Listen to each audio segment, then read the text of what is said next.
All right, let's dive right into this explainer. Today, we're exploring the intense constitutional tug-of-war that radically reshaped India's fight for self-rule between 1927 and 1930. We're looking at a truly pivotal moment in history here. It's a period defined by sweeping protests, bold constitutional blueprints, and some really deep ideological shifts. It's a story of action and reaction, of unity and division, and the whole shebang starts with one fundamental question about political destiny. I mean, imagine the absolute visceral outrage when an entire nation, a nation actively fighting for its freedom, is told that its political destiny is going to be decided exclusively by a panel of foreigners. This wasn't just some minor bureaucratic slight. The Indian independence movement viewed it as a profound insult and a massive overreach. And it sparked a firestorm that forced Indians to not just protest the British, but to articulate exactly what their own vision of a free India looked like. Let's move into Section 1, the All-White Commission. To really understand the explosion of protests that kicked off this era, we have to look at the inciting incident. Take a look at this timeline real quick to see just how rapid-fire and high-stakes these events were. In late 1927, the British make their move. Almost immediately, in early 1928, India responds with nationwide protests, and by August of that same year, Indians draft their own complete counterproposal, well before the British even published their final report in 1930. It's literally a fast-paced game of constitutional chess. So, what was that initial British move? Well, under the Government of India Act of 1919, a commission was supposed to study governance progress after 10 years. So in November 1927, the British Conservative government under Prime Minister Stanley Baldwin appointed exactly 7 members to this commission, led by Sir John Simon. And the wildest part? Absolutely 0 of these 7 members were Indian. It was an all-white commission sent to judge the future of India. Now you might be wondering, why the rush? The motivation behind the timing is actually fascinating. The Conservatives in power were terrified they were about to be defeated in the upcoming British elections. Essentially, they didn't want to leave the crucial question of their most prized colony in what they literally called irresponsible labor hands. So domestic British political anxiety directly triggered a colossal imperial crisis. Which brings us to Section 2, India unites in protest. The Indian backlash to this exclusion was immediate, and honestly remarkably unified across totally different ideological camps. The Congress, meeting in Madras in December 1927, decided to boycott the commission at every single stage and in every form. But they weren't alone. Liberals from the Hindu Mahasabha joined the boycott. And crucially, the Muslim League faction led by Muhammad Ali Jinnah also decided to oppose the commission.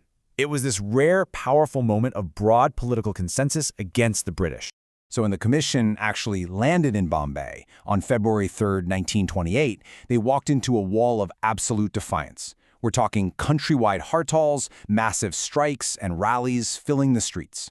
Wherever the commission traveled, they were greeted by oceans of black flags and that incredibly iconic unifying chant, "Simon, go back." And a really fascinating outcome here is that a whole new generation of youth and students got their very first taste of political action, with young leaders like Jawaharlal Nehru and Subhash Bose surging to the forefront. But the British response to these peaceful demonstrations was brutal. Authorities came down unbelievably hard, employing severe police repression and lath charges. They didn't even spare the senior leaders. Young leaders like Jawaharlal Nehru were beaten, and tragically, the revered senior leader Lala Lajpat Rai received fatal chest blows from the police in October 1928. He passed away shortly after, on November 17th. So the cost of this resistance, as you can see, was extremely high. Now let's look at Section 3, the British Blueprint. Despite all those massive protests, the Simon Commission pushed through and published their lengthy 2-volume report in May 1930. And it offered a bit of a mixed bag. On the provincial level, they proposed abolishing diarchy, which was this highly unpopular system of divided rule, and establishing more representative provincial governments. They also recommended separating Sindh from Bombay and Burma from India. However, they highly controversially recommended retaining separate communal electorates. But here's the real kicker. Most importantly, the report completely flat-out rejected giving Indians parliamentary responsibility at the center. No universal franchise, the Governor-General would retain total power to appoint cabinet members, and the British would keep absolute control over the High Court. In essence, the British were willing to yield a little bit of power in the provinces, but they were fiercely guarding their absolute authority at the very top. This leads us directly to Section 4, the Nehru Report. Because remember, Indians didn't just protest in the streets. As a direct answer to a British challenge, they convened an all-parties conference to draft their very own constitution. Chaired by the veteran leader Motilal Nehru, this committee was the very first major attempt by Indians to build a comprehensive constitutional framework for their own country. It brought together brilliant minds from across the political spectrum, folks like Tej Bahadur Sapru, the young radical Subhash Bose, Ali Imam, and several others. By August 1928, they had finalized their historic document. Now, the committee's recommendations were largely unanimous, except for one massive foundational issue. The majority anchored their report on the demand for dominion status. Basically, this meant India desired to be a self-governing dominion, kind of like Canada or Australia, functioning within the British Empire, rather than demanding complete 100% independence. As we'll see in just a minute, this specific compromise was about to send major shockwaves through the movement. But honestly, just look at how incredibly progressive the Nehru Report was for its time. While the British wanted to retain separate electorates, the Nehru Report explicitly rejected them in favor of joint electorates. They outlined 19 fundamental rights, which notably included equal rights for women. They demanded universal adult suffrage, meaning everybody gets a vote, and the total, complete dissociation of the state from religion. It was a fiercely modern, secular vision for India. When you put the British blueprint and the Indian blueprint side by side like this, the ideological gap is just massive. On the left, you've got the Simon Commission insisting on hoarding central power and dividing the populace with separate electorates. On the right, the Nehru Report is demanding a responsible central government and joint electorates to foster national unity.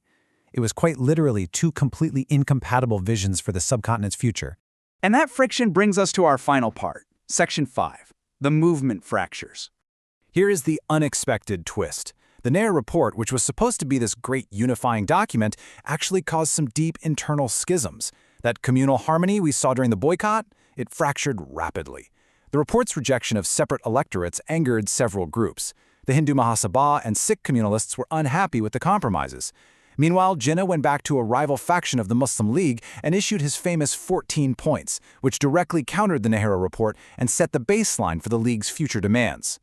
At the exact same time, a huge generational divide was ripping through the Congress itself.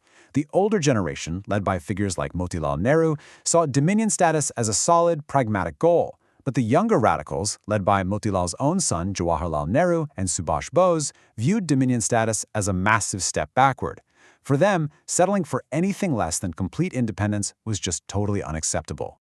This internal friction reached an absolute boiling point. Refusing to compromise on their ideals, Jawaharlal Nehru and Subhash Bose explicitly rejected the Congress's modified goal, and they took immediate action, breaking away to jointly set up the Independence for India League. They were making absolutely sure that the demand for total, uncompromising freedom wasn't going to be sidelined.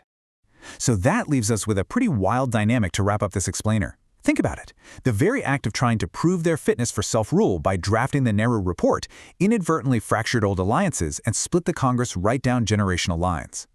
The Simon Commission had basically been sidelined by events, and India was now standing at a historic crossroads. With a fractured leadership and a radicalized youth demanding absolutely nothing short of complete independence, the stage was set for an unpredictable new era. How in the world would they reunite to face down the empire next? Well, that is a story for another time.